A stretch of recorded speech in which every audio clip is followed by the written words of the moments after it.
రేపొద్దున ఎద్దుకండి ఆ ఎద్దు ఇదిగో నా సింహం ఉంది ఎక్కండి చక్కగా అంటే ఎక్కడో ఎద్దే ఎక్కుతాడు. ఆయన ఎద్దెక్కేది అమాయకుడు ఎక్కడు. వృషభము దేనికి సంకేతం అంటే ధర్మానికి సంకేతం. ఆయన ధర్మాన్ని ఇష్టపడతాడు. ఆయన భక్తులకు ధర్మమునందు అనురక్తి కల్పిస్తాడు. అటువంటి పరమశివ తత్వాన్ని మార్చి మాట్లాడి ఎందుకమ్మా ఆయనతో పెళ్ళేమిటమ్మా నా మాట విని విడిచిపెట్టు అని, నేను చక్కగా చూడు ఎంత యవ్వనంలో ఉన్నానో, నీకు తగినటువంటి వాణ్ణి కాబట్టి నన్ను తగిలి నీవు నా వెంట చనుదెమ్ము వనటకుంద నేత్ర వనజనేత్ర, నన్ను తగులుకుని నాతో వచ్చేయి, వదిలేయి తపస్సు అన్నాడు.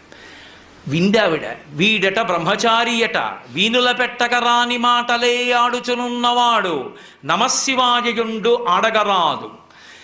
వీని కపటాత్ముని వీపున వేసి ద్రొబ్బుడని ఉగ్రత పల్కిన కాంతలందరున్. వీడు ఇష్టం వచ్చినట్టు మాట్లాడుతున్నాడు. శివ